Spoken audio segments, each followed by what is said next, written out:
Ladies and gentlemen, my dear colleagues, in this serial there are some invited scholars who works within the Wesley or around John Wesley Theological College, and who are ready to deliver a lecture about his own topic, which is more or less means something, a kind of common production, how we think so, or how our think so about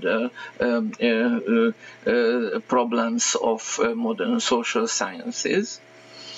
And this afternoon, we are invited Toth Tamas, and Toth Tamas, who is now assistant professor in the John Wesley Theological College, and now one of his main job that he is an important scholar in the great European project, which concentrate to the same topic, which is in the on the table now.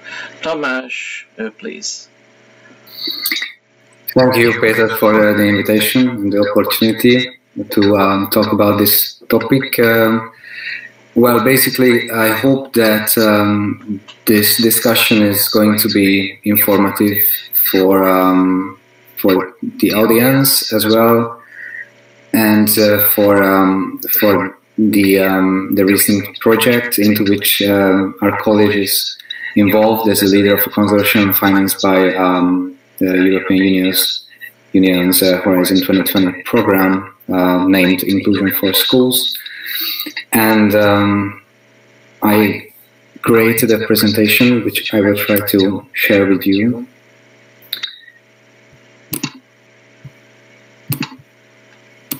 Please let me know if you can see it. Yes. Something happened. Yes. Do getto schools matter? Is it visible? Yes. Okay, great. Thank you. So basically, what I would like to discuss here. Try to go to the next page. Is it work or not? Mm-hmm. Yes, it works. It works. Thank you. Great.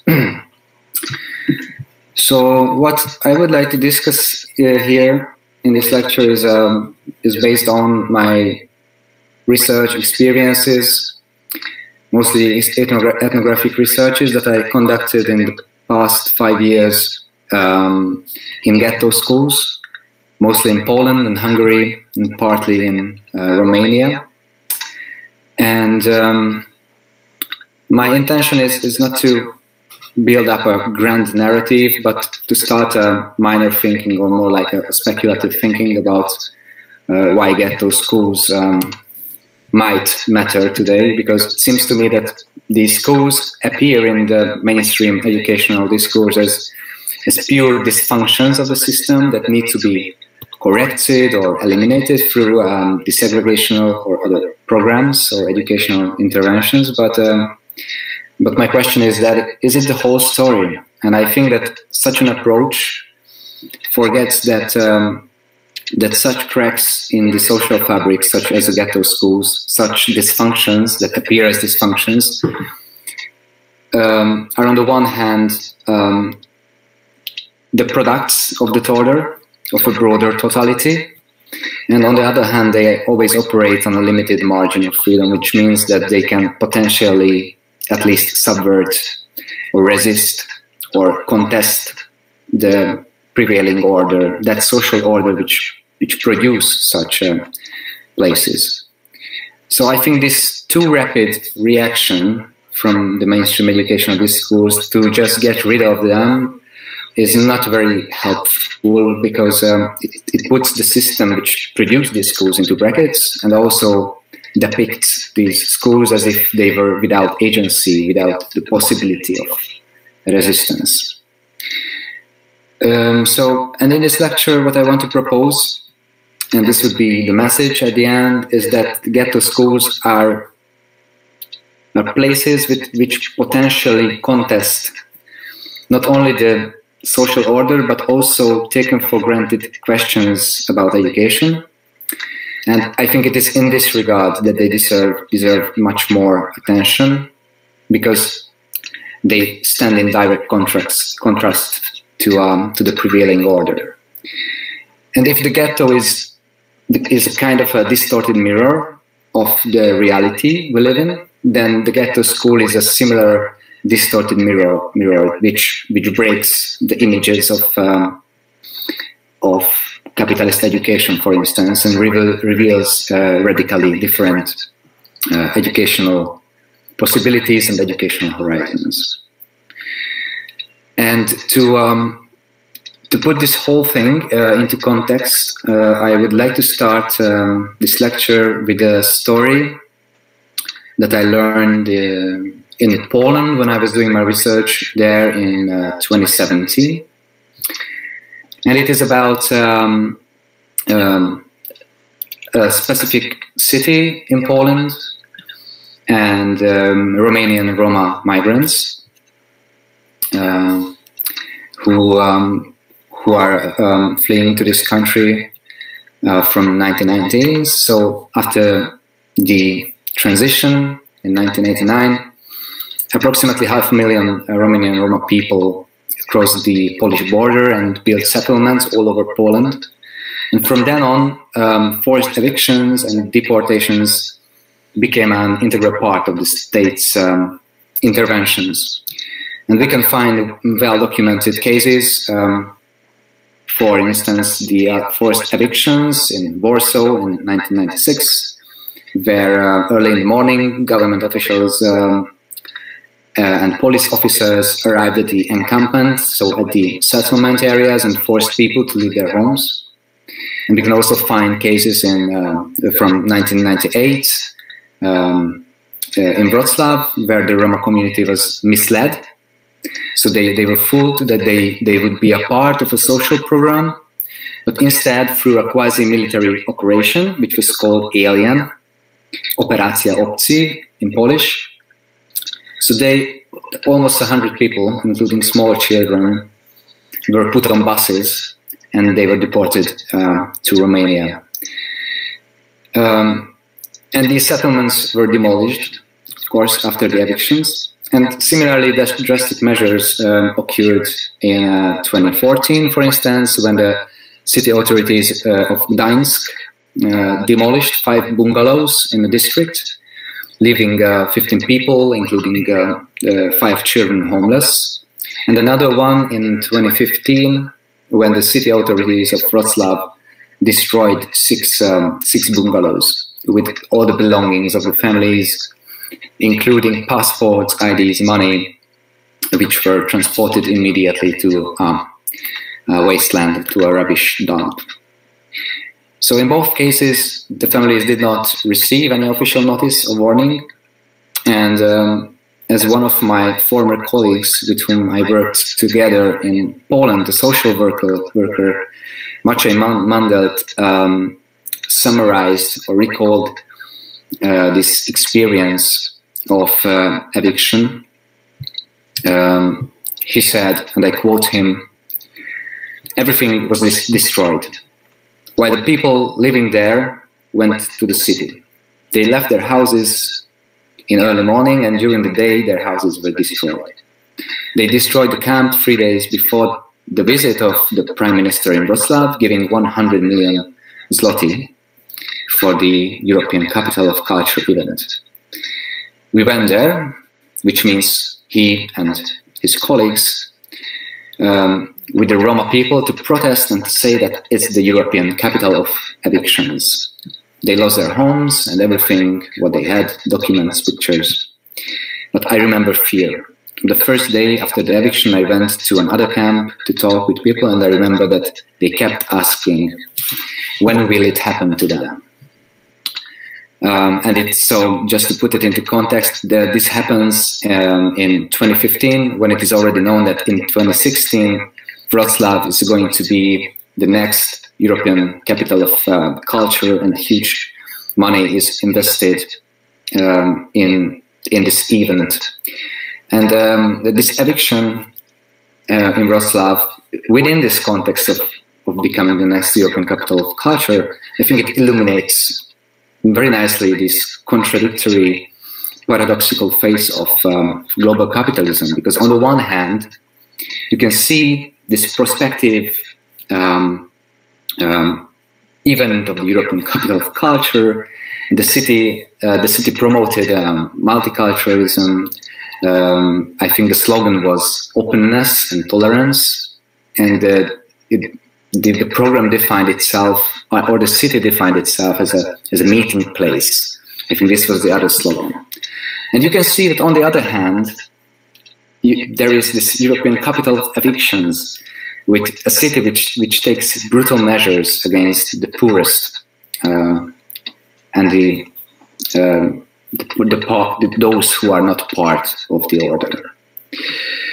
So while the inner city was flourishing, there was a festival mode. At the same time, the homes of the Roma, their lived spaces were erased in the blink of an eye. And this particular settlement, which I'm talking about, and which I showed on the picture before, it was completely demolished in 2018. The eviction started with a quasi-pilot housing program by the municipal social work unit. The first family was evicted and moved to a social apartment established for ex-prisoners. And this institution was also combined with a therapy center for drug addicts. And it operated within the immediate neighborhood of the biggest prison in the city. So the family was closed into an institution which functioned for the resocialization of criminals. And the officers who were living there with the clients subjected the family to day-long surveillance, control, and imposed a strict evening curfew. As a Polish researcher, Joanna Koska, put it in a report, the center subjected the family to daily controls, including room searches, 24-hour monitoring, evening curfew, and limited visitation rights. Such control measures were necessary to prepare and teach Roma how to lead a proper life. Human rights advocates compared the center to a corrective institution that not only hides poverty from the public view, but also humiliates and further disenfranchises people. And back in 2016, when this happened, I tried to visit this family, but they, of course, refused to talk to me. As they explained, they didn't want to participate in any more projects, nor in research. And in the same year, due to the advocacy of social workers in drawing attention to the situation of families in the settlement, the municipality of Wrocław launched a housing project with a more human face, and by 2018 all families were moved to so-called training apartments. The settlement was evicted completely and erased, and now only this empty land remains, which still somehow stays there ghostly in this area, and shows that it was once a space inhabited by people. So what these two stories show us, one of them is the forced eviction of people during the preparation to become European capital of culture, and this other story where when a slum integration project ends up in enclosing people in training institutions. So I think this really nicely shows this contemporary context in which we are talking about ghettos and ghetto schools. it shows that the only truth in global capitalism is its contradictions. So it is, on the one hand, the European capital of culture and the European capital of eviction, which happens at the same time.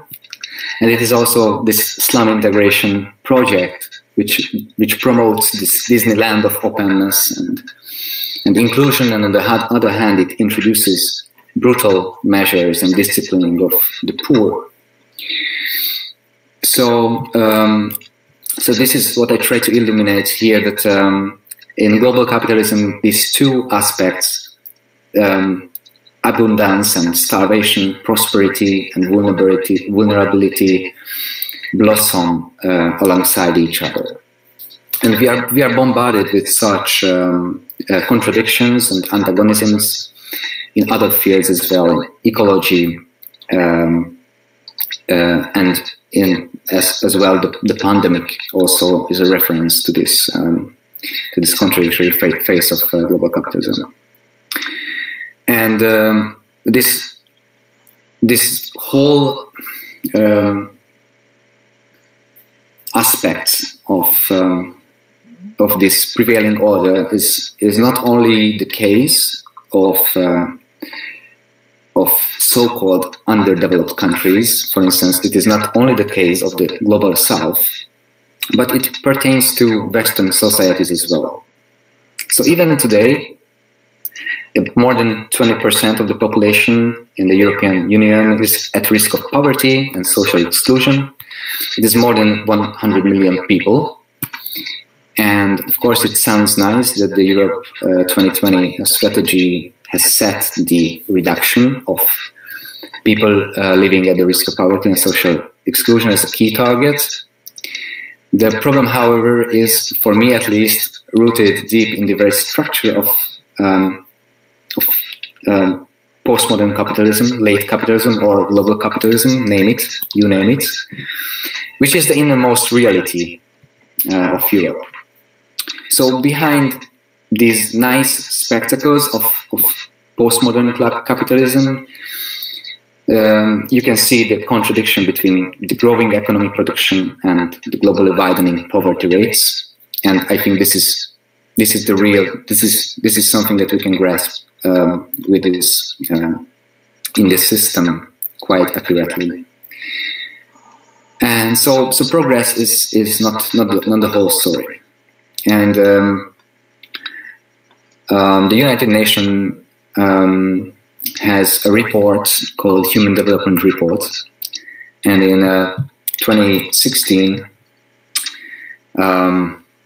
they write, and I quote, that not all the news is good news. Substantial human deprivations persist despite the progress. 1 person in 9 in the world is hungry, and 1 person in 3 is malnourished.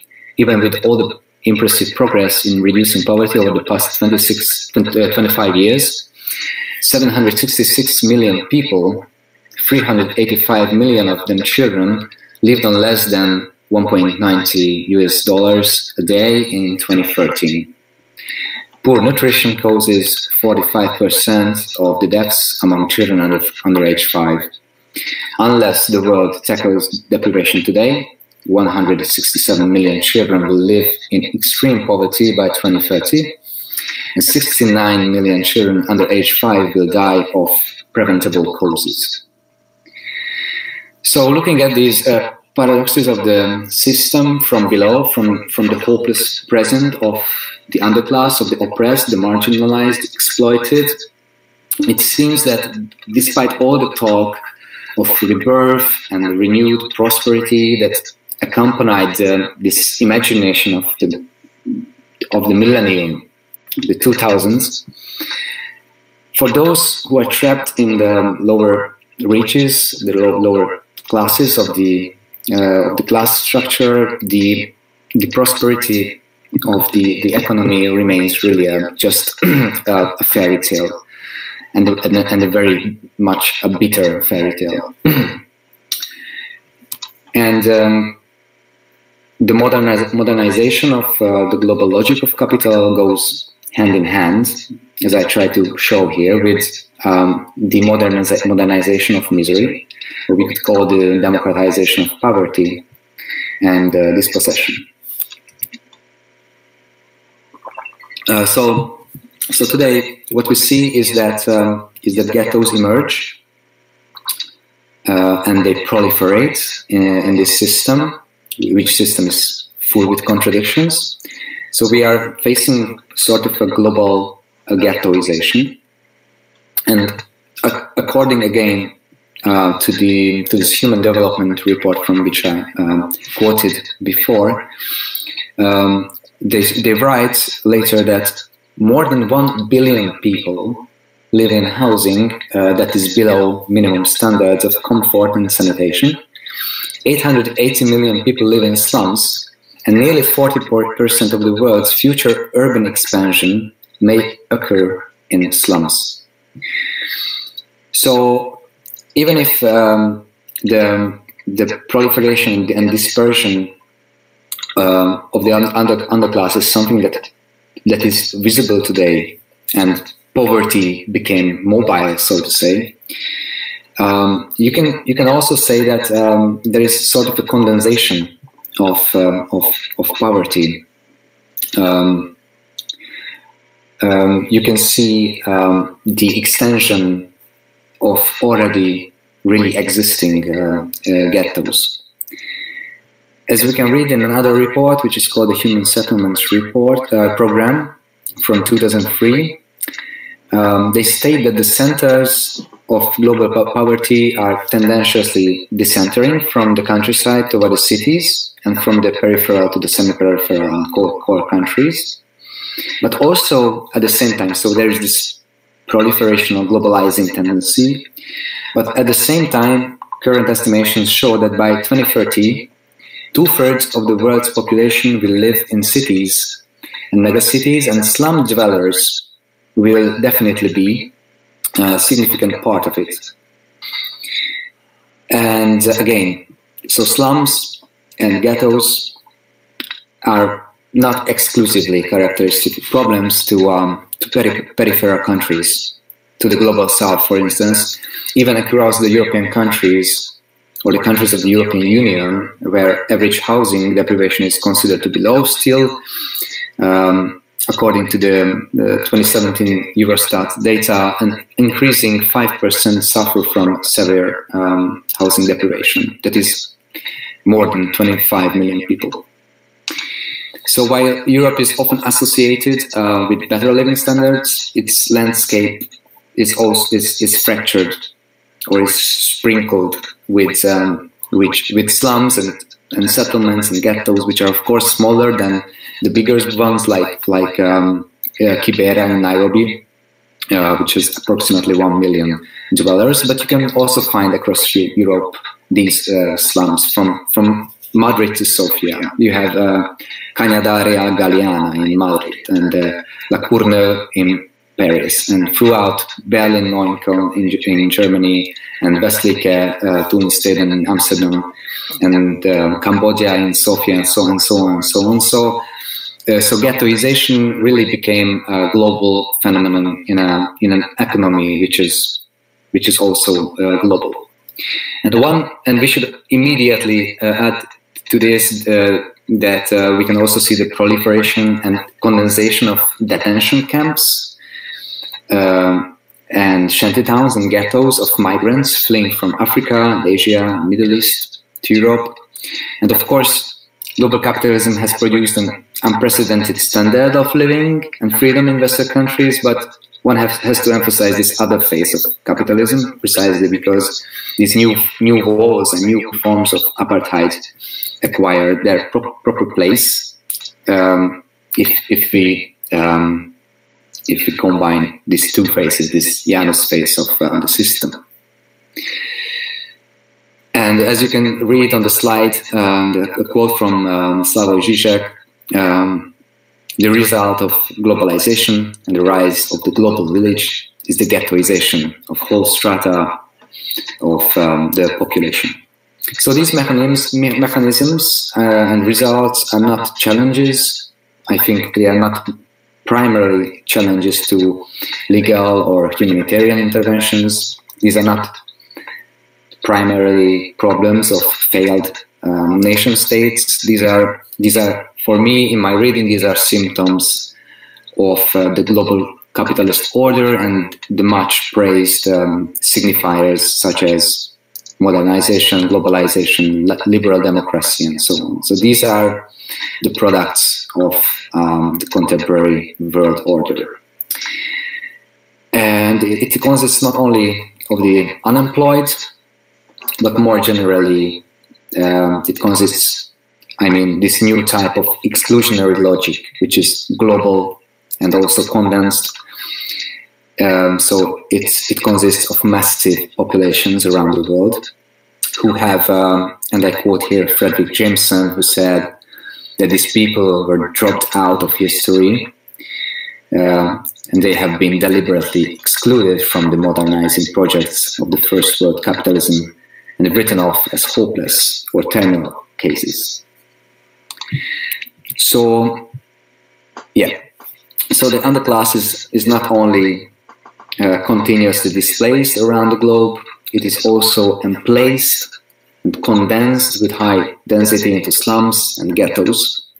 And moreover, in late capitalism, the condensation of this heterogeneous underclass not only takes place at the spatial margins of the social, but also and increasingly closer and closer to the manifold centers of capitalist production. So these slums are getting more and more visible and more part of the daily life of societies and the daily life of those people who are better off and who lived relatively detached from such realities. The realities of ghettos and slums are getting closer and closer to our so-called more developed ways of life. These ghettos tend to appear in front of our doorsteps, to put it like this. And as Antonio Negri and Michael Hart wrote it in one of their books, the poor, whether they receive wages or not, are located no longer only at the geographical borders of capitalist production, but increasingly at its heart.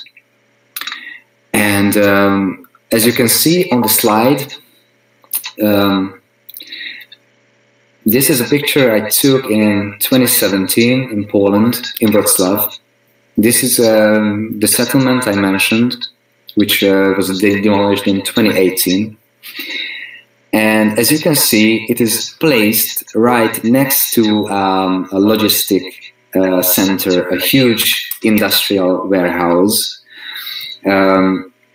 which really is, this is something unprecedented that you can see in such a proximity, the two radically different faces of capitalism. So on the one hand, you can see the mobility of global capital, and you can see the mobility of global poverty. You can see Romanian Roma people trying to survive in a foreign country, building their own settlement, and then you can see global capital trying to flourish, building their own factory or warehouse in a Central Eastern European country. Then this factory, this industrial warehouse that you can see here, is owned by a global firm, a global company called Heinz, which is present in almost 200 cities and 27 countries, and holds 160 billion US dollars of assets. And then you can see, on the other hand, this village, this small ghetto-like settlement with houses that were built from mainly trash, which counts nothing, which holds nothing, and which next year, after the picture was taken, had been demolished completely. So yeah, so this paradoxical territorial and sociological context, I think, is very important when we start to think about what is a ghetto. And of course, this is the first question that we have to ask if we want to problematize the situation of ghetto schools. So first we have to understand what is a ghetto today. And for that thinking, besides what already has been mentioned, I think the French sociologist Louis Vacan have some interesting thoughts which can be informative regarding this topic. And he develops the concept advanced marginality in his book Urban Outcasts. And this is a comparative sociological study between the American ghettos and French ghettos. And Vacan tries to draw attention to the diverse forms of these marginal exclusions, and he brings into focus the economical and political processes as well, which structure these places. And Vacan understands advanced marginality as a new regime of spatial and social exclusion, which emerged or which has crystallized in the post-Fordist city as a result of the uneven development of the capitalist economies. And he shows it brilliantly how these new forms of exclusions in the urban peripheries, where realities of hunger, deprivation, ethnic segregation, violence, and drug abuse exist. So how these appear in different forms in different regions of the world. And he has a few basic considerations regarding the properties, the features of such marginalized places. For instance, highly characteristic to such places are the fragmentation and precarization of work, the erosion of income and employment security, social instability. He says that these places are detached from global and local macroeconomic trends.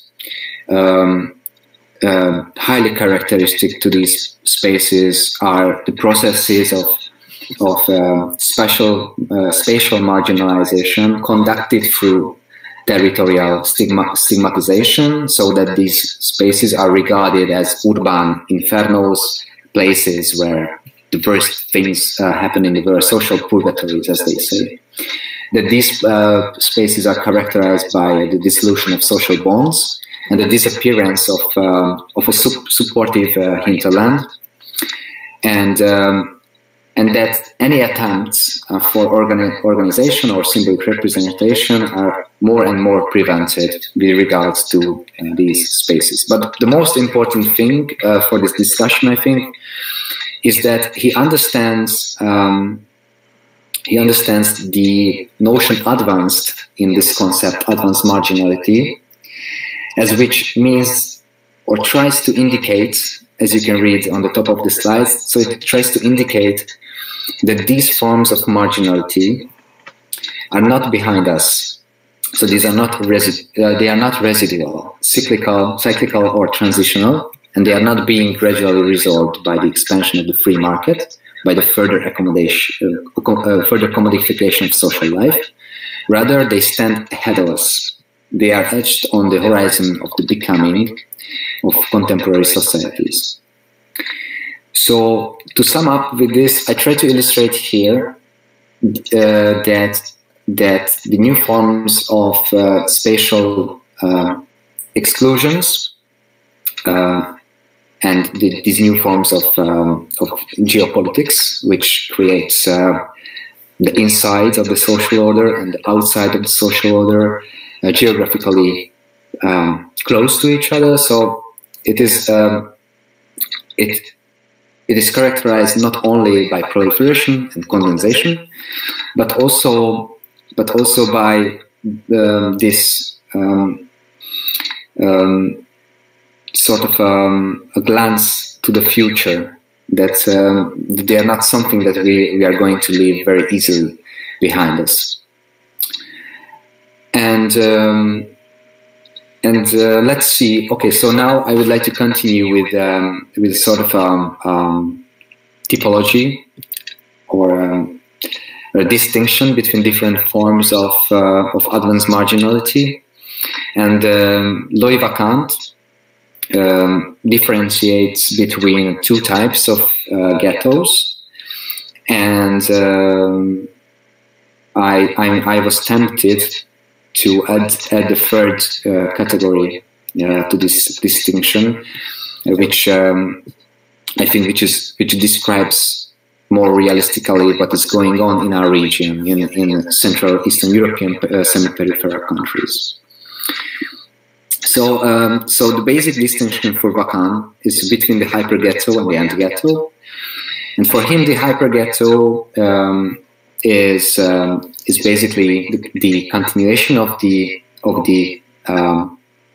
post-war American black ghetto, which was before the 70s. This ghetto was characterized by communal assets and protective. It appeared as a protective place with strong social bonds and identity. And Vacant holds that what we see now in American slums, the hyper ghetto, is a denuded space, which means that it is an empty space which lost these characteristics. It doesn't appear anymore as a communal protective place with common identity. It appears as a space from which people try to escape as soon as possible, to which there is no connection based on identity, and so on and so forth. And most importantly, Vacant understands the hyper ghetto as an excluded space from which the public institutions and public care disappeared, but at the same time, intrusive and omnipresent police and penal apparatuses, so disciplining institutions, appeared to a large extent. So the hyperghetto is, as you can read, the territorial consequence of the withdrawal of public institutions from its areas, the intensifying control of disciplinary apparatuses, and also the general loss of the hinterland of the dwellers, and the impoverishment of its immanent organizational infrastructure and network. And on the other hand, there is the type that Vacant defines as the anti-ghetto, with which he tries to illustrate the ghettos he was researching in France. And he says that the anti-ghetto is somehow the opposite of a hyper-ghetto, because in it the most important logic is present of the omnipresence of public institutions and NGOs and other civic organizations which try to somehow take care or cater to the social needs. As you can read, isolation here is mitigated by the strong presence of public institutions catering to social needs. These French ghettos that Vacant researched were more heterogeneous in terms of composition, while the hyper-ghettos were more homogeneous in composition. And Vacant talks a lot about how class, race, gender, and space, and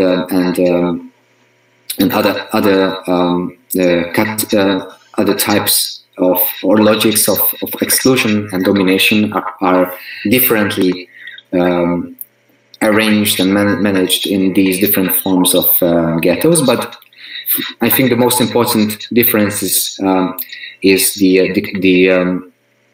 how different apparatuses manage the inherent life of these ghettos. So what I was confronted when I was effectively doing my ethnographic research in Central Eastern European slums and ghettos. So I was confronted with that it is a very different reality, and somehow I came to the conclusion that Wakand failed or missed to elaborate some kind of a focus on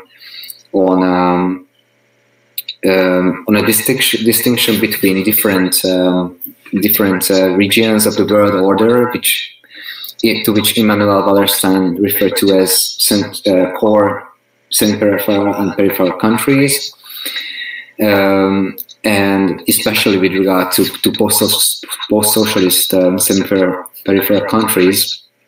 So I tried to introduce here a new territorial character which pertains to advanced marginality, I think, in our region, and I called it a hybrid ghetto, which is conceptually in between a hyper-ghetto and an anti-ghetto, and which is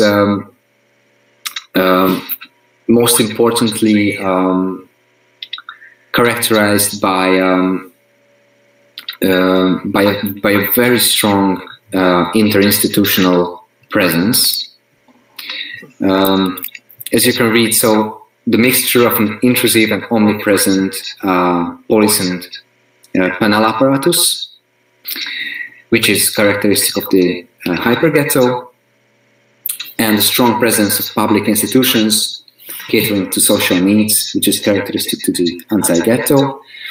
So I try to argue that the strong omnipresent and omnipotent interinstitutional character is the primordial distinctive modality of the, or distinctive character of the semi-peripheral hybrid ghetto. So on the one hand, you have the disciplining power of penal and police institutions, and on the other hand, you have this entertaining characteristic, which is arranged and concerted by NGOs, civic organizations, artists, and all the sort of different kinds of social actors. And this very tense and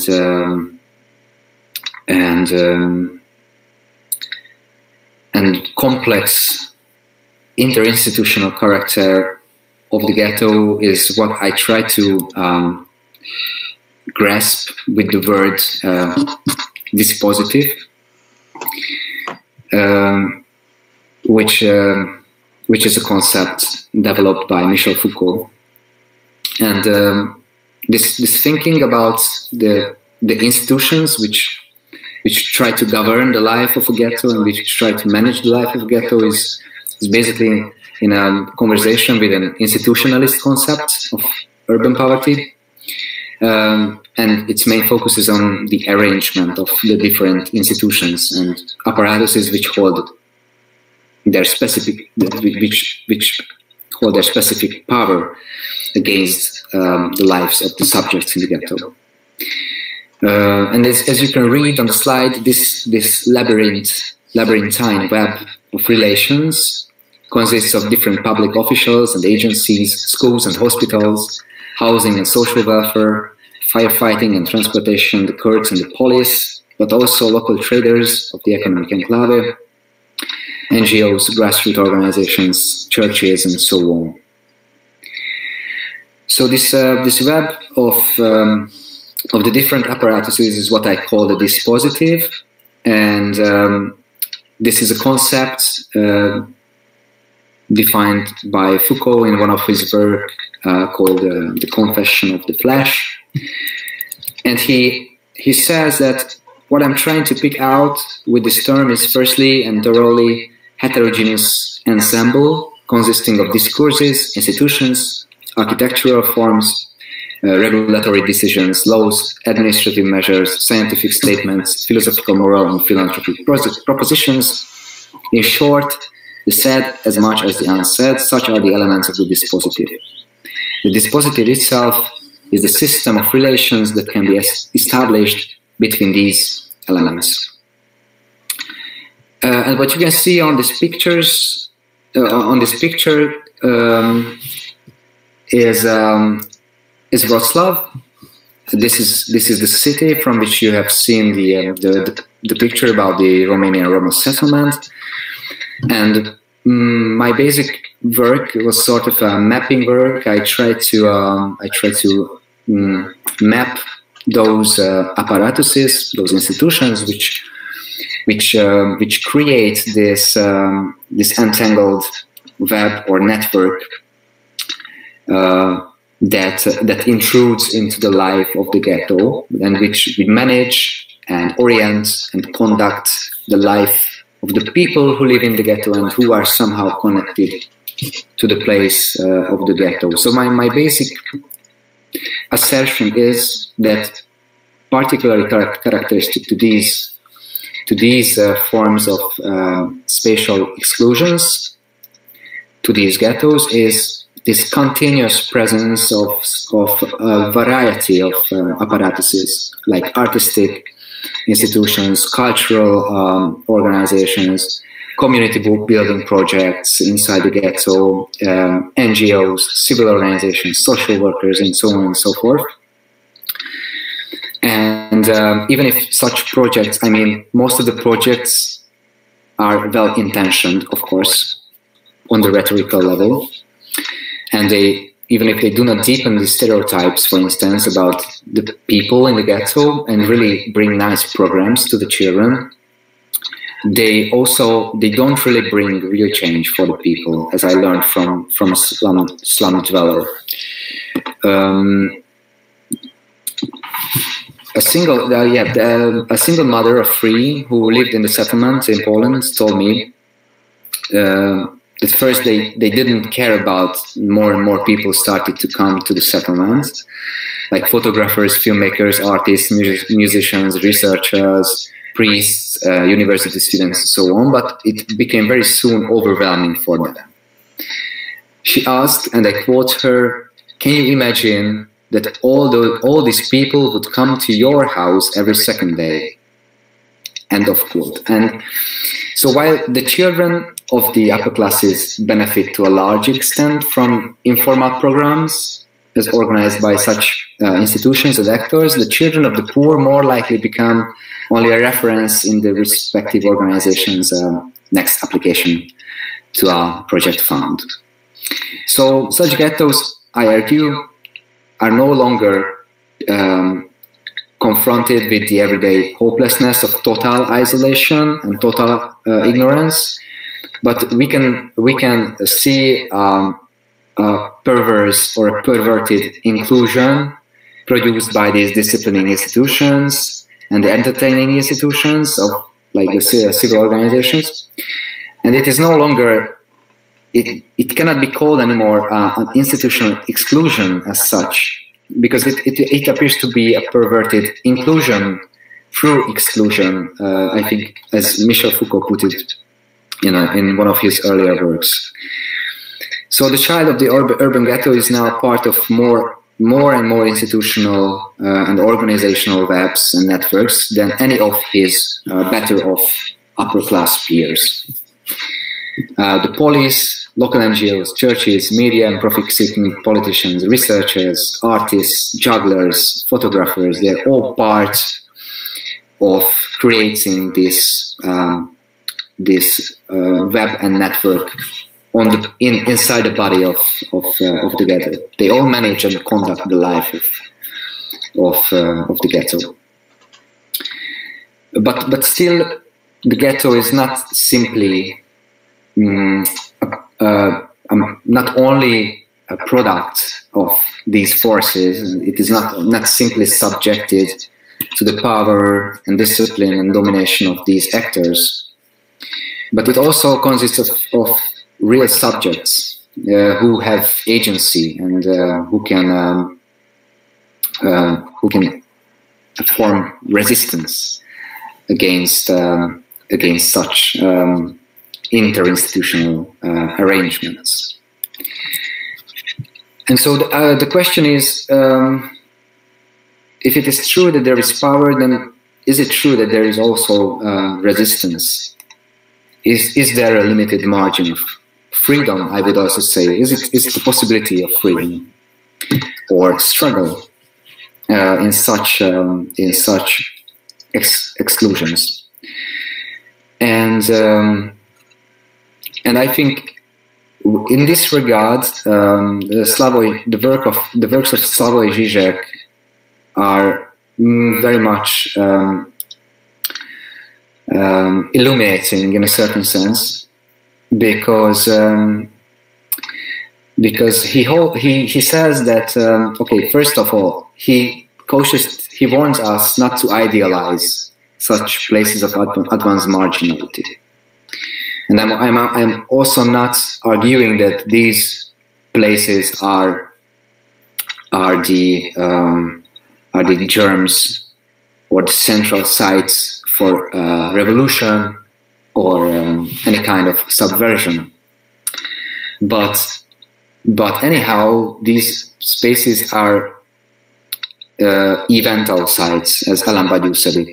These are sites which have a certain kind of an added potentiality. So Slavoj Žižek says that first of all, these places stand in direct contrast to the logic of capital, not in the sense that these places are not incorporated in the logic of capital, but that these places project a broken mirror, a function like a broken mirror in which it is possible to face the immanent contradictions of the system. And second, these places have a specific territorial character, by which Žižek means that in the, let's call it the inside of the social order, where those people live who are included in the society. So in this order, the management of the people is based on more hidden, more insidious arrangements of control, so that people are forced to believe that they are free. So while we are exposed to more or less invisible forms of control, we tend to believe that we live a free life. But contrary to this, in the outside of the order, so in those places who the so-called excluded people live, so in these outside orders, the inverse is true. So in these places, governmentality is not hidden in a certain sense. It is not invisible, but overt and brutal and very much visible. The disciplining and control and power are the processes of these forms of control are very much visible and sometimes praised by those who think that such places should be demolished. But this overt and brutal power relation has the consequence that the slum dwellers are forced, in a certain sense, to invent their own free practices, often in order to survive. And these practices are often, of course, excluded from or not part of the regime of state control and also outside of the law. So there is almost like an ontological grounding for some kind of freedom that stands out or outside the order of things to emerge. So what is really characteristic to these places of advanced marginality is the extensive arrangement of institutional practices on the one hand, and on the other hand, you can also find this interesting variety of extra-institutional, improvised practices, from community kitchens, illegal electricity sharing. You can see voluntary babysitting. You can see internal, almost like second markets emerging within the ghettos. And yes, and therefore there is somehow not so merely the potential to invent new forms of life and new practices, and practices that can contest the social order. And as you can read this quote from Zizek, he says that we should be looking for signs of the new forms of social awareness that will emerge from the slum collectives. They will be the germs of the future. The destructured masses, poor and deprived of everything, situated in a non-proletarianized urban environment, constitute one of the principal horizons of the politics to come. The principal task of the emancipatory politics of the 21st century is to politicize, organize, and discipline the destructured masses of slum dwellers. Well, I'm not fully agreeing with this style of thinking. I'm more hesitant for arguing that slum dwellers will be the sort of like a next revolutionary class or subjects, but I completely agree with that line of argument that such places are, even if on the level of potentiality, they somehow hold a status which is in direct contrast to the existing order. And if I'm talking from a position of a researcher, then these places are very much useful for understanding the society in which we are living, because as in a broken mirror, we can see, we can encircle, or we can point out the cracks and the inherent fissures that are characteristic to the system, and through which maybe it would be possible to transcend, to negate and transcend the existing forms of capitalist domination. Okay, so from this interinstitutional point of view, it seems like that the ghetto school is just another institution in the body of the institutions which accompany to ghettos. So what I called dispositives of advanced marginality earlier, and which is a notion with which I try to illuminate this interinstitutional character of ghettos. So within the dispositive, well, the ghetto school is just one institution among others. And of course, we know that even either in Foucaultian literature, the school is basically an institution for disciplining the subjects, or from the Marxist tradition, you can see that the school is mainly a tool for reproducing inequalities and sustaining the capitalist world order. Well, that's right, but still in these interpretations, and also in those interpretations which argue for getting rid of ghetto schools, so I don't really see where is the potential point of resistance, is there a positive function of such places? And first of all, I have to say that I understand ghetto school not as a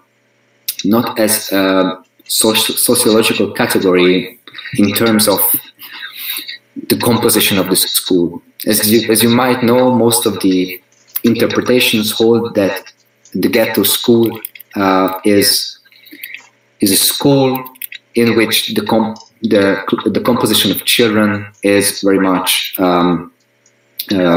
unequal or unbalanced, and a certain ethnic minority is overrepresented most interpretations hold that it starts from 50% plus one child.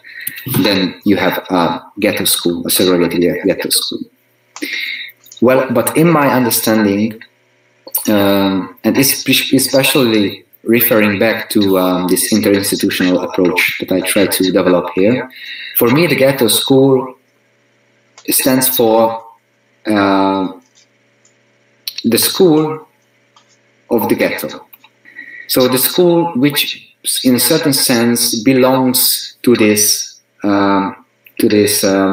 network that is operating around and inside the ghetto, which somehow is part of the life of the ghetto, and most of the times it is also the school to which the slum dwellers or the ghetto dwellers refer to as our school. So even if, for me, even if the student composition in the school would not make it a ghetto school according to the interpretation which holds that a certain ethnic minority has to be overrepresented and so on and so forth, even if it is not true, and the relevant ethnic minority is lower than 50% and so on, even if people from the ghetto say that it is our school, then I understand it as a ghetto school, very easily speaking, the school of the ghetto. And these ghetto schools are part of the dispositive that I tried to describe before. It is part of its social relations, its connections and its disconnections, its distribution of power and of resources. I also think that the ghetto schools are more, in a certain sense, they are more part of this local structure of interacting and intersecting apparatuses than being part of the education system. Okay, but still, even if the ghetto school is part of this network, it is not completely determined. As all of the institutions in such a setting, it also operates at a limited margin of freedom. And as we have seen, or as I tried to argue before, poverty and dispossession is no longer conserved by neglect, but by the institutional surveillance and control, in comparison to which school apparatus and the power of it, so its reproductive power, is practically not very significant. So compared to those interpretations which hold it, for instance, as Louis Althusser argued in the 70s, that among the different apparatuses, the school is the most effective, the most powerful apparatus which creates and reproduces certain inequalities. I think in these settings of advanced marginality, where a variety of apparatuses take place and parts of the life of the ghetto, the significance of the school is much, much weaker practically than it was before. But I think, and this is one of the central elements of my argument, that it is precisely this specific insignificance and kind of a redefinition of the role of the school and the role of the ghetto school that has the potential to make it an institution which operates at a margin of freedom, which is able to contest taken for granted assumptions, not only about the society, but about education as well. So I'm not saying that these schools are transformative as such, but I think that these schools can be transformative potentially, and not only with regards to society, that it is these schools are going to bring a social transformation or something like that, or will revolutionize the children who will change their life or their community or the social order. For me, as an educational researcher, it is much more important that these schools are transformative with regards to educational discourse itself. So what these schools contest on the very basic level is our taken for granted assumptions about education. So what we think about what education should be for, what education should be about, what should be its aims, and so on and so on. So these schools symbolize a certain crack in the education system and the education discourse as well. If you look at these schools and if you also try to see from these schools, then you can see that policies, standards, educational goals and expectations, so all these things somehow crack. They somehow end in failure in these places. Just to mention a few examples. The latest information technologies make very little sense when the child has no electricity at home. The professional development of underpaid teachers who work in urban slums is a naive dream. Classroom cooperation is short-lived if the child starves and falls asleep on the desk. And democratic decision-making is not an option if the child is absent from class, either because she is begging for money in the city or because she is taking care of her younger brother, while her parents are begging for a precarious job in the local factory.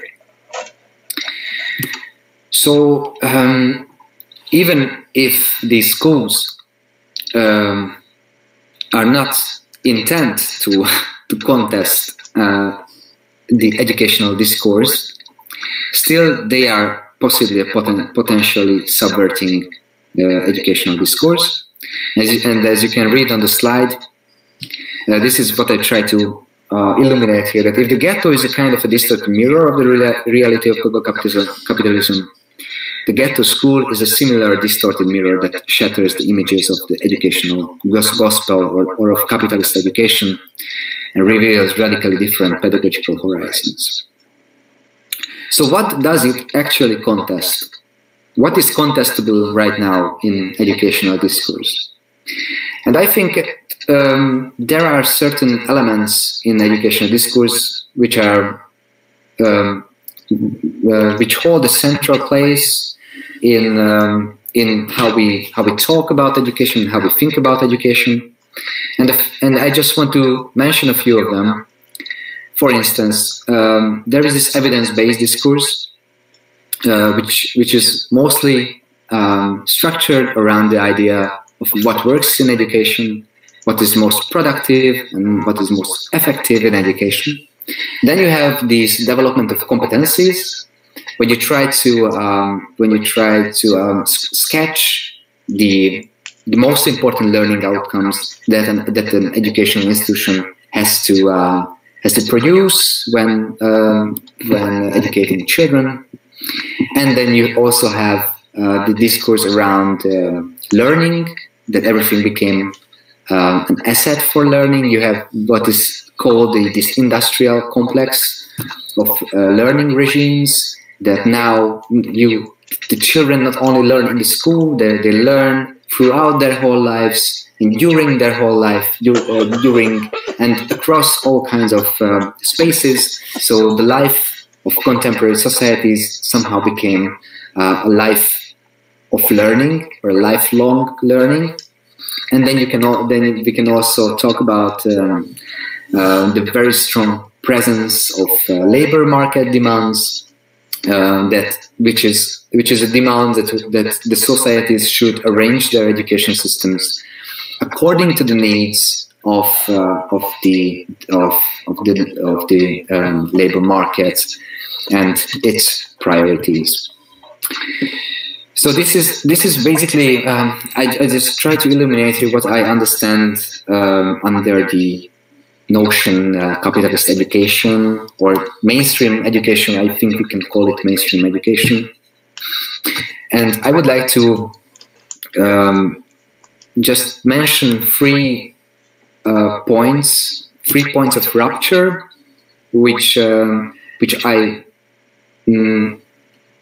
found, or which I became aware of when I was doing research in these ghetto schools.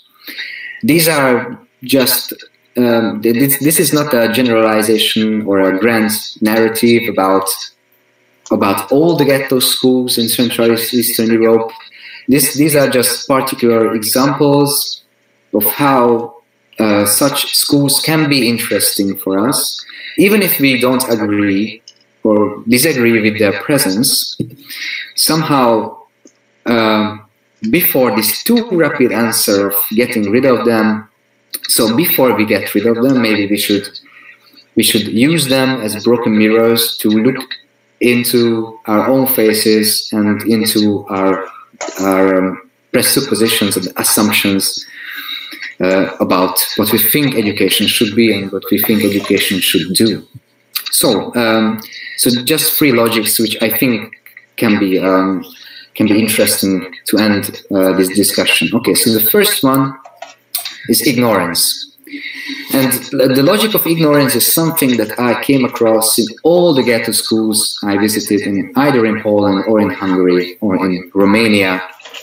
And ignorance is very effective in contesting those mainstream educational imaginations which are based on the idea that we have to know everything. That since we live in a knowledge-based society and in the knowledge industry, it is the most important thing to have knowledge of everything, and most importantly, professional knowledge of everything, which can be sociological knowledge or psychological knowledge for the teachers. But this knowledge also means that we have to know beforehand what we are attempting to do. So it is very much connected to the regime of learning outcomes, that you have to know the outcomes of your actions and what your educational interventions will produce. So it is also very much connected to this industrial thinking in education, that in education we produce something that we try to predict during we are producing this entity. So ignorance, and this ignorance is an ignorance of utopias, of hopes, and most importantly, the ignorance of the knowledge about the state of affairs. So the ignorance of the knowledge that we are demanded to know. It is a refusal to know certain things. And it is also a refusal to know the present and the future as well. Because in the ghetto schools, both the present and the future seem hopeless and closed. Yes, the present is about misery and the future is about closure. It's about the closure of possibilities. And still one of the most interesting findings of my research in these Central Eastern European ghetto schools was how often teachers develop a cynical and almost ignorant attitude towards this hopeless reality. So teachers are not stupid, I'm not saying, but they know exactly how drastically the background and the situation of the children in the ghetto determines their present and future.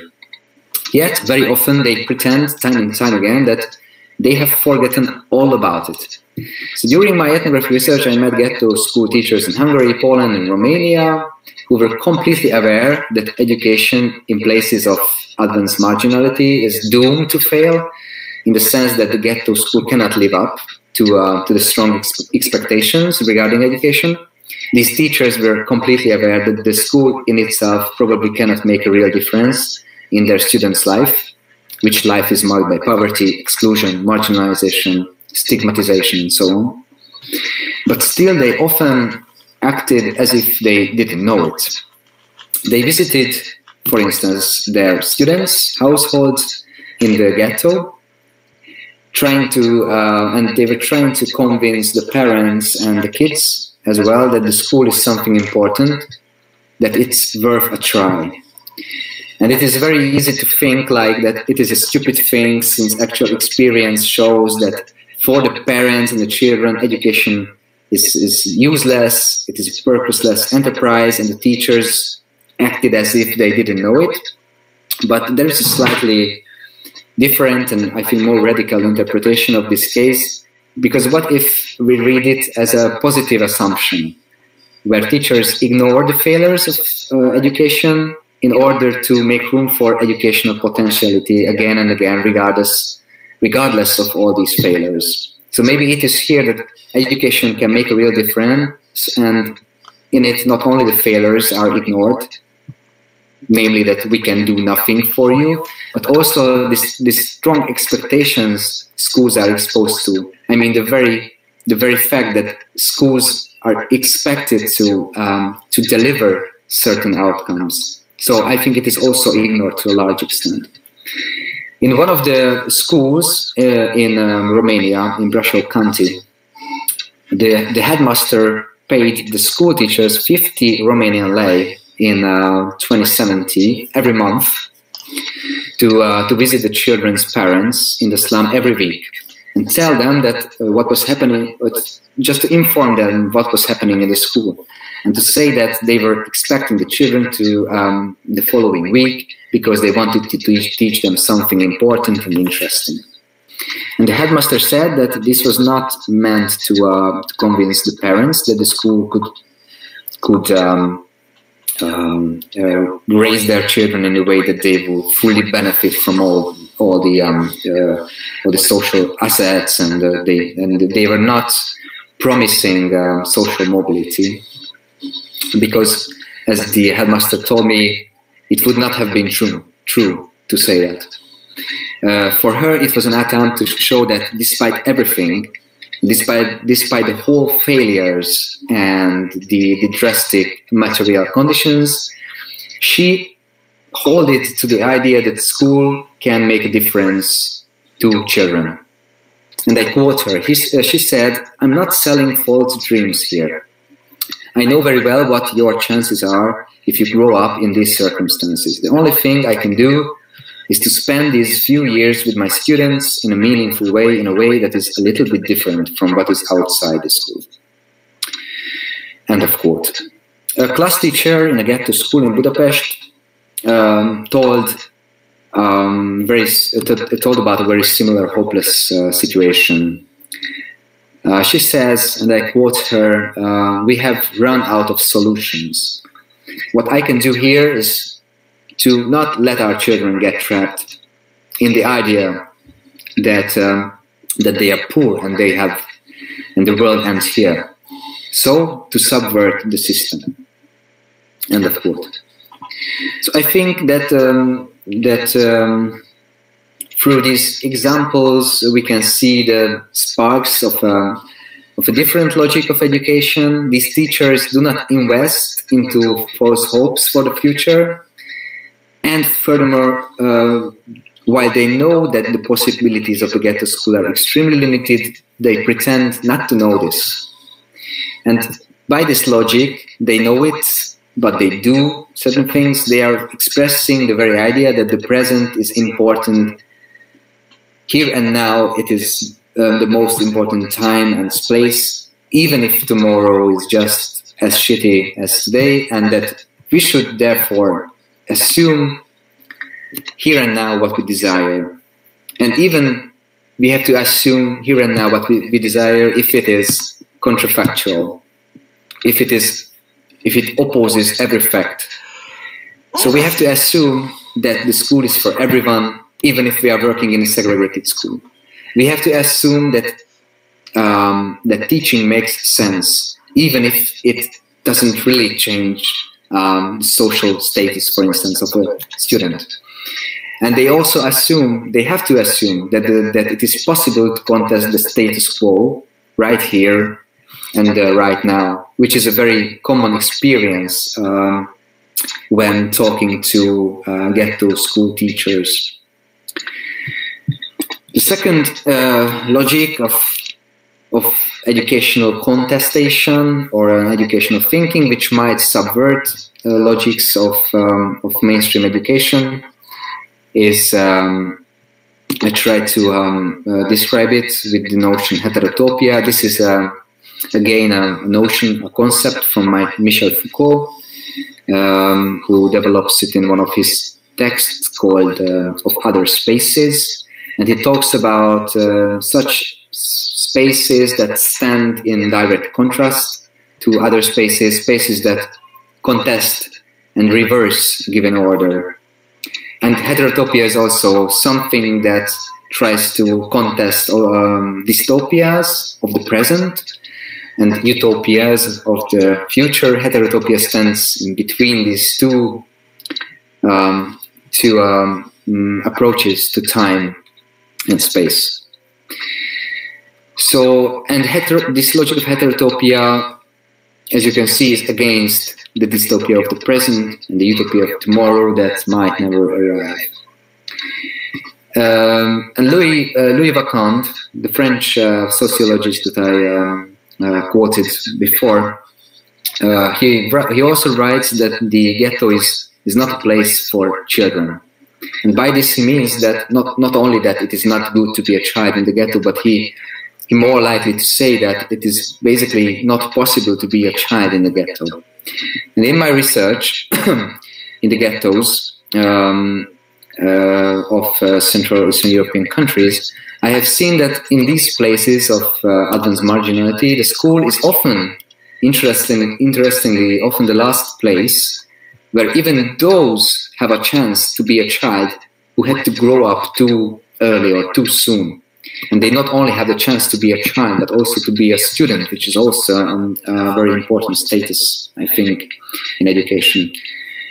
And one of the unexpected findings, again, of my research was that as common truancy, so absenteeism, missing from the school was in these ghetto schools, it was just as common for students to sneak back into the school. And also those students who were expelled from the school, they were keen to sneak back, or not escape, but escape into the school. And I think one reason for this is perhaps that by going back or sneaking into the school, they can escape from the dispositive, what I call the dispositive of the ghetto, from all the roles, identities, power relations, and deterministic logics that they are exposed to outside the school. And children say in the interviews that I conducted that here the adults talk to us normally. And by this, I think they mean that teachers do not address these children as criminals or clients or consumers, but as children and as students. And this is a very specific and different kind of relation and bonding than what they can perceive outside the school. And from the point of view of teachers also create different relations to their students in terms of that.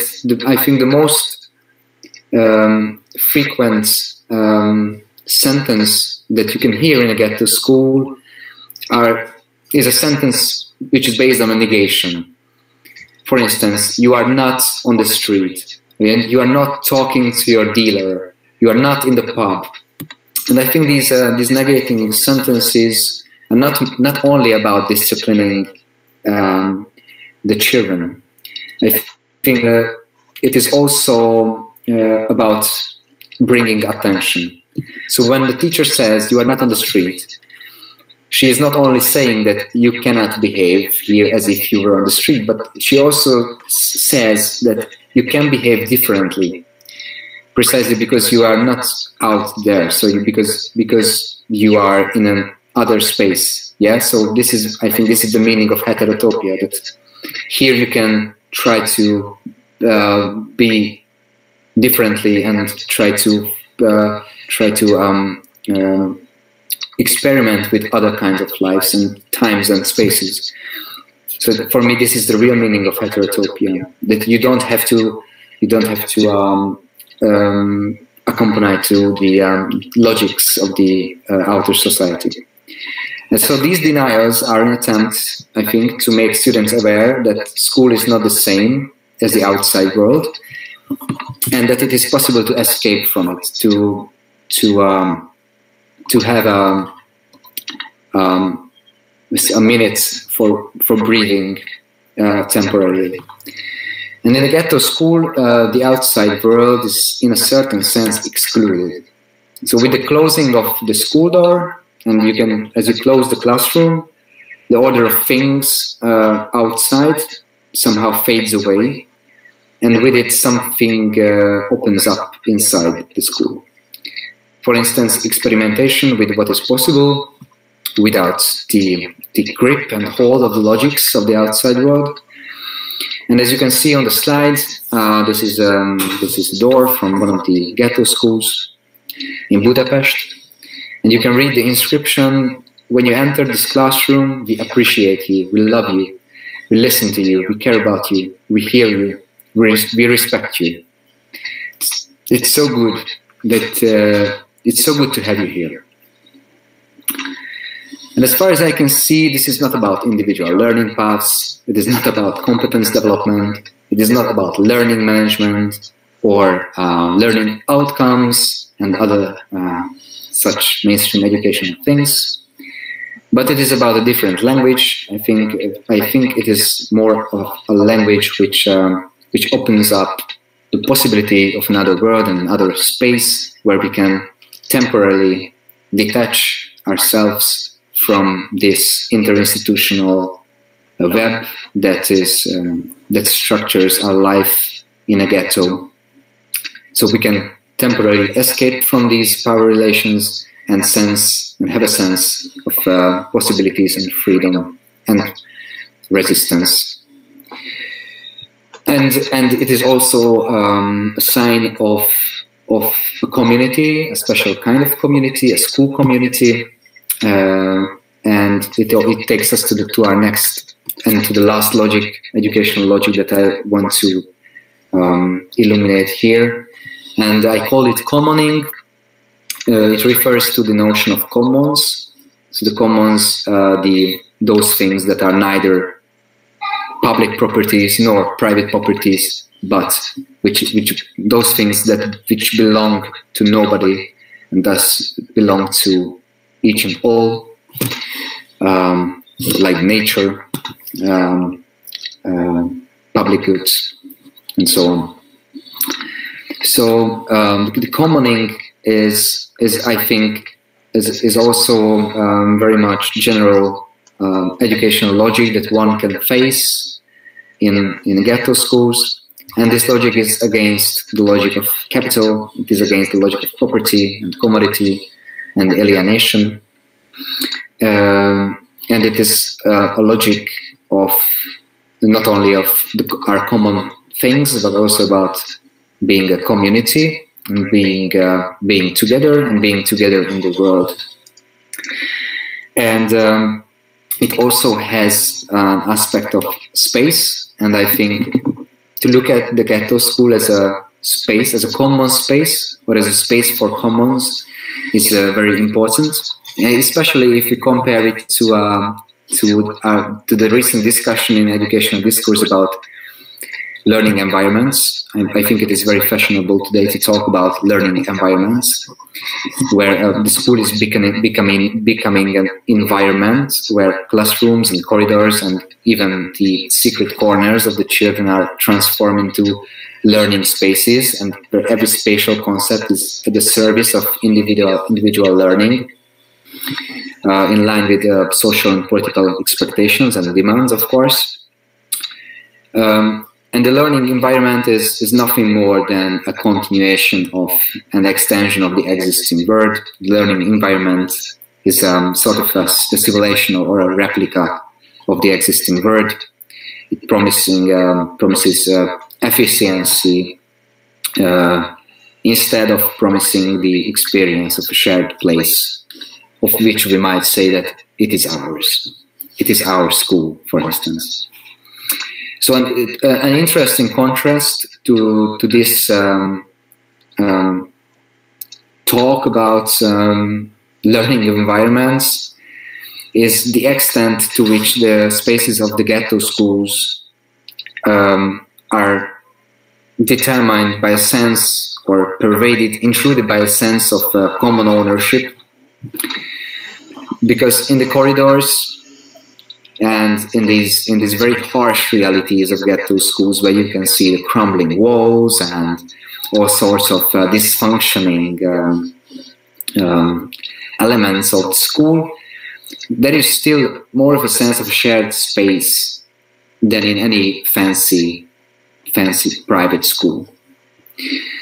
The children say that it is our school. I think I wrote it up many times in my field notes. It is also a very common statement that they think of the school as their school, as a not as a property, but as a common good. And they say it's our school. They say it very cheerfully, while at the same time, they say it in an environment that is falling apart under their feet and above their heads, and you can smell the bleach in the canteen and so on and so forth. But you can also see in these environments that children's artwork covers the crumbling walls. Or you can also see that the courtyard is filled with the students' own gardens sometimes. So they have these community gardens, for instance, and it feels like as if in these cracks and as if in the midst of a decaying environment, still a space of another world would open up, temporarily suspending and interrupting the logics of the existing world that is tearing apart their lives, their spaces and communities. So if you think back what we've discussed with the help of Louis Vacant, that one of the most important features of the contemporary ghettos is that their spaces are becoming empty, that the social bonds are disappearing and everybody tries to escape from these contemporary ghettos. Somehow the school is the reverse of this experience, where it is still possible to form strong social bonds, form the community, and take care of our common spaces and fill the spaces with meaning that is reasonable and meaningful for us. And in a ghetto school in Poland, the teachers used the school's library to somehow silence the outside world. You have to know that this library was not used by children, so it didn't function as a library. It only functioned as a place which teachers used for this sort of restorative conflict management, because they took advantage of the rule of silence that is associated with library space. So the fact that the library practically enhances silence as an unwritten rule. And as one of the teachers said, I quote her, "If you talk about our problems very quietly, we can better listen to each other, and even our lives outside don't shout at us as much." And teachers in one of the lower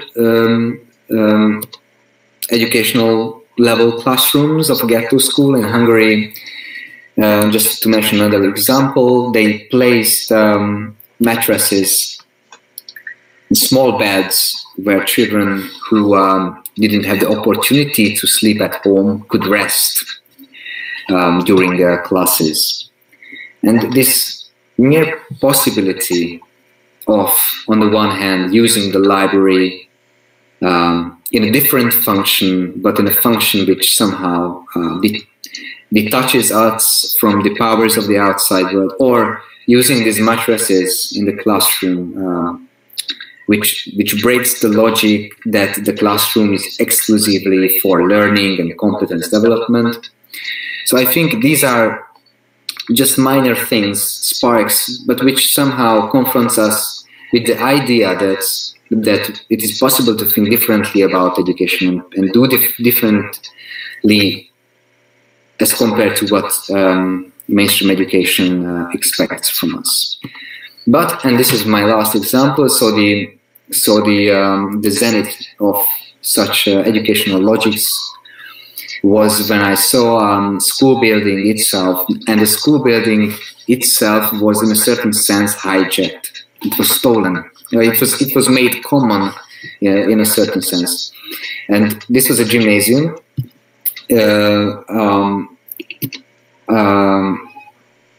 which functioned as a ghetto school in Brasov country, and it was renovated a few years ago from a government grant for the purposes of facilitating recreation. But the teachers had a particular interpretation of recreation, and they renovated their gymnastic room, and according to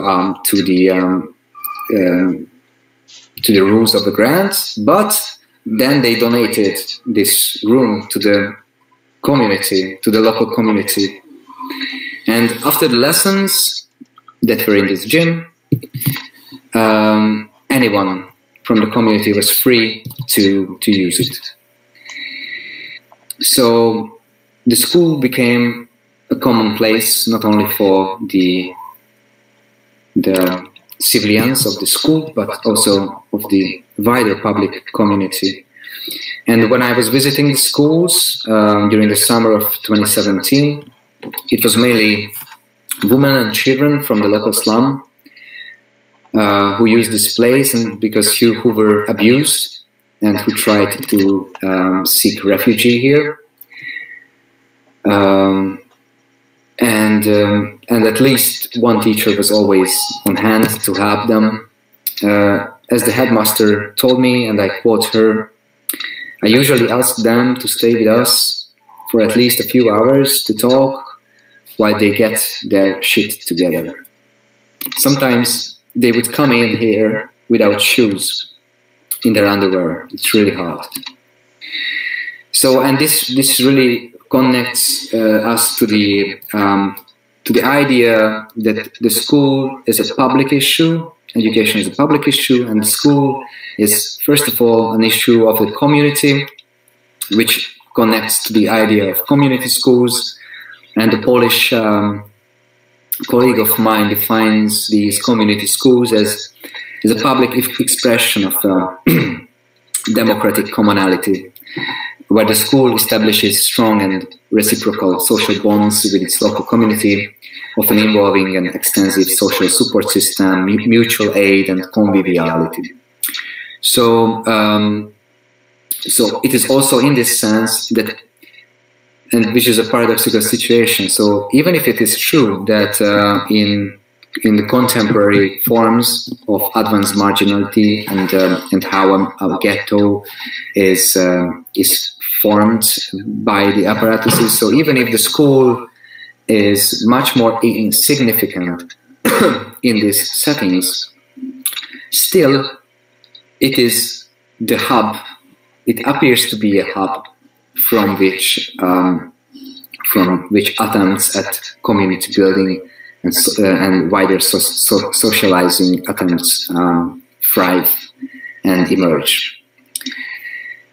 And to conclude, I'm not saying that ghetto schools are good places, so I'm not in favor of such places. But as an educational researcher and as an educational philosopher, I think these places are very interesting and important for us to question our beliefs and our assumptions about education, because these schools stand in, as I said, in direct contrast to the prevailing order and to capitalist education. They can contest our assumptions about education in society. And most importantly, from a historical point of view, the leftist traditions of education are closely linked to the issue of the most oppressed, the most marginalized, and the most excluded children. So it is not by accident that any attempts throughout the history to to revolutionize pedagogy and education have always almost been made at the very bottom of the class structure and on the margins of the education system. And this is not different today.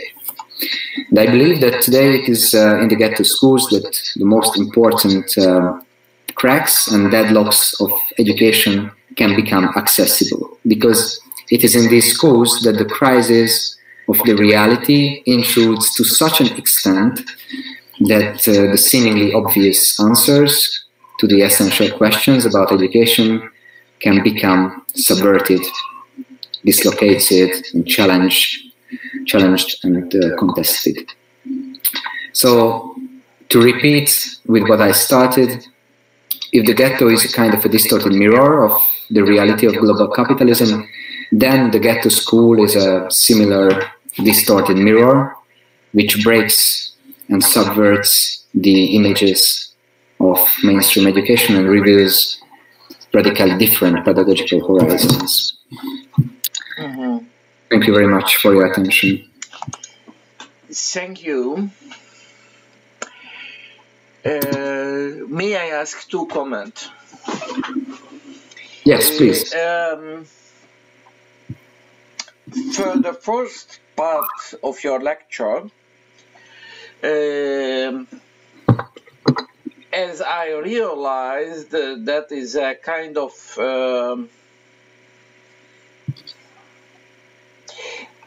I wouldn't say it's a hope or it's a declaration that the people of ghettos is a kind of new revolutionary class. So the underclass is a new revolutionary class, if I understand your, I don't know your hope or your declaration, but you will say how is it. But I have a real critical comment for this declaration, that if you see the revolutionary classes in the past, these revolutionary classes, let's say for example, the French bourgeoisie in the 18th century, or the workers' class in the last 19th century as revolutionary classes, all of them has some complete competitive ideology against the ruling classes or the ruling societies, and there are several competitive self-governing bodies, or self-governing self-governing bodies within the bourgeoisie, within the workers' class, which could be a kind of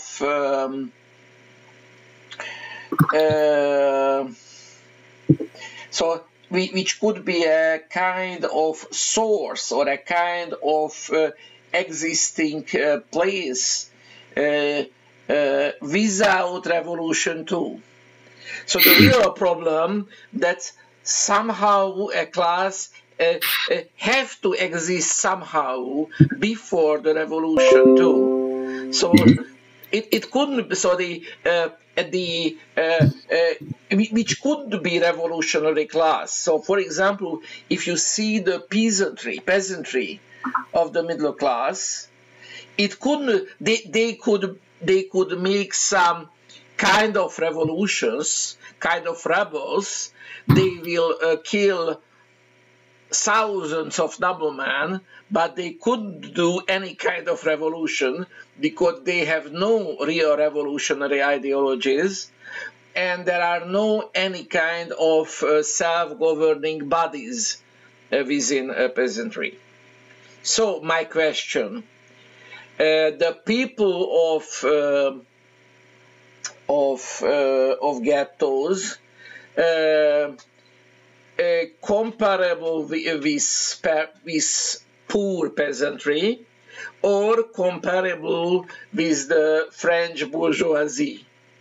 That is the source of answer. That is it a revolutionary or a non-revolutionary class? That's my first comment, or my first question.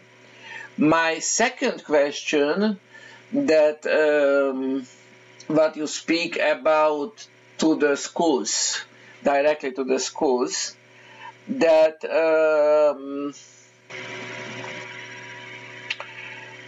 within your interpretation, there is a shortage for me, and that is the shortage. That's the school organization itself is guaranteed by the society or by the state, which are out from the ghetto. The rules of schools, it's not the rules of the ghetto.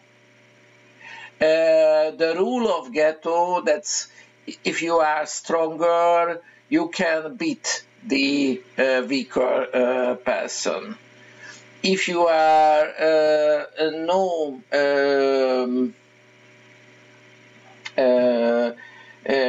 you don't know something, nothing will happen with you, and so on. The school, which is the representation of the capitalist state, as you told, the school offer solutions for the situation. So if you are weak, I mean in physical meaning you are weak, the school in some meaning will save your life. So in the streets, perhaps the stronger members of the gang can beat the weaker. In the school, principally not. So these are the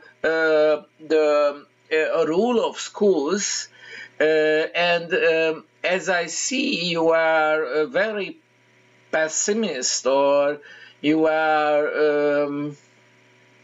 don't believe to that functions of the schools, which in some meaning guarantee the basic civil rights, or a kind of basic equality among the people, for the people of ghetto, because within the ghetto there are nothing type of the equal rights, no equal rights of women and men, no equal rights for weak and strong, no equal rights for adults and kids, and so on. The school guarantee, in some meaning, these things, and perhaps you don't like these guarantees.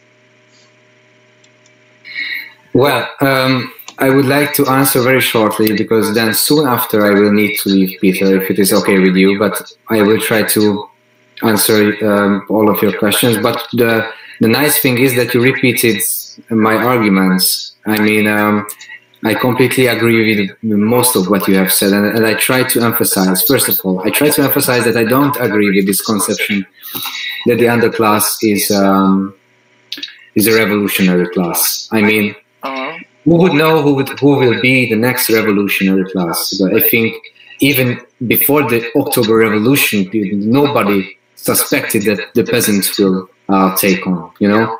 And also, I tried to emphasize when I was talking about this transformative or revolutionary potential of the ghetto, that I try to say that I don't agree with those theories which try to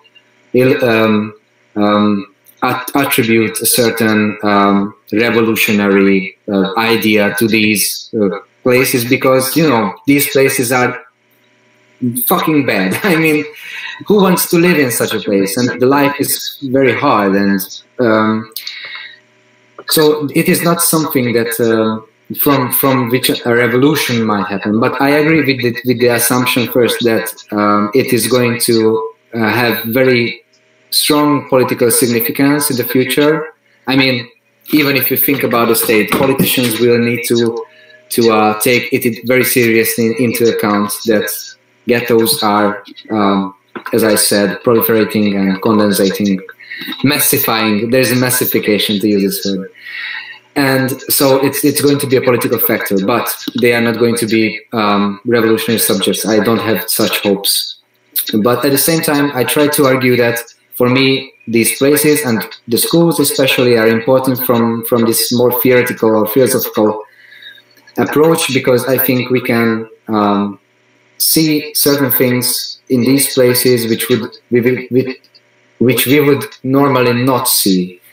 And it is only because reality is so much broken in these places. So whatever we suppose or presuppose about the world is so much not like that in these settings. So it in itself, maybe it's more like an epistemological weapon than an ontological one. And considering your other question, the rules of school, I absolutely agree with you that yes, still, and this is, I think this is what I try to emphasize, that schools still have this kind of a positive function, or at least a possibility to live up to this positive function, that they can grant certain rules and rights which are not very much powerful outside, for instance, in the ghetto or on the streets.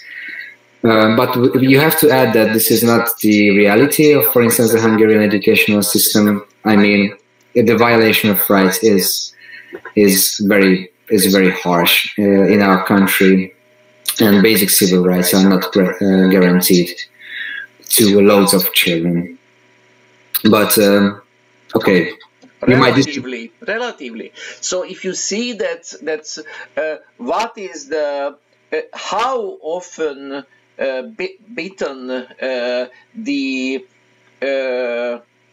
people, I mean the parents or the family members, how often beaten the children, and how often the teachers beaten the children, it's a absolutely big difference. So that's the teachers much less beaten the children than their parents. That's right. So relatively, the school is the place of enlightenment, comparing to the society, comparing to the local society or the norms of local society. Yeah, I think. I mean, if you look at the development, the pedagogical development of educational institutions from the Enlightenment, then you can see that the school is one of those apparatuses who most successfully developed its human face and got rid of pure coercion and brutal force, and tried to be more child-centered, you could say. But violence, these violence are on another level today. I mean, this is not physical violence, but more of a structural one. I mean, it is not the teacher who gives you the biggest punch, but it is how to say it. I mean, it is all kinds of discriminatory practices that the school enhances, which gives you the biggest punch when you get out of the school and you end up in a life that is very much a shit, for instance. Okay, but are there any better organization comparing to the school? No. And I don't think that our task is to de-school the society at a certain moment. I think schools can be much better, and I also try to talk about these ghetto schools as places which really strive to do the most they can And our first task is that before the revolutionary action, you need a revolutionary theory. And for a good education, you need, I think, a good educational theory. And as I try to say at other occasions as well, I think we are at a deadlock on the level of educational discourse. And to come out from this deadlock, I think, theoretically at least, it is very important to look at what is going on in those schools where you cannot live up to the expectations of the society, of political demands, social demands, economic demands, and so on and so forth, because there is a certain margin of freedom appears where people do differently, unexpectedly. We can learn a lot from these places. Okay, I understand your opinion. Thank you. I am a little more skeptical. So I think that I have seen much better chances that the schools and the school system and the whole thing could offer individual strategies in which the 1% or 10% of the people of ghetto can climb it. I think it's much better chance for that than to help for the whole ghetto to climb out from the ghettoization, because and I think it can be it's strange, but it will be a Marxist argumentation from me that the whole society is interested in to renewing the ruling classes from the lowest classes, but we are not interested in to climb up to that the whole ghetto climb up in the ladder. So the whole society, seeing from a social democratic viewpoint or a liberal viewpoint, we all of us interested in to let the best kids of lower classes, but we are not really interested to let all of them, because we are interested in more or less peaceful lower classes who are not too expensive workforce and so on and so on and so on. Yes, and this is very much what the education systems do right now. Yes. Yeah. But if it could be perhaps non-revolutionary pedagogical problem or program. That's if say a number without any concretely. So if now the educational system could catch up the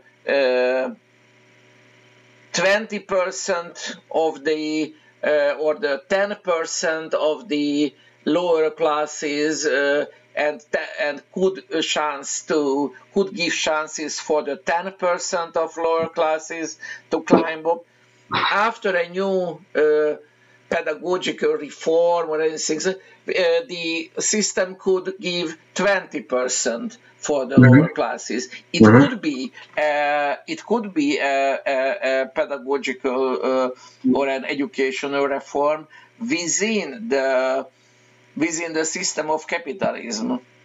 Yeah, that's right.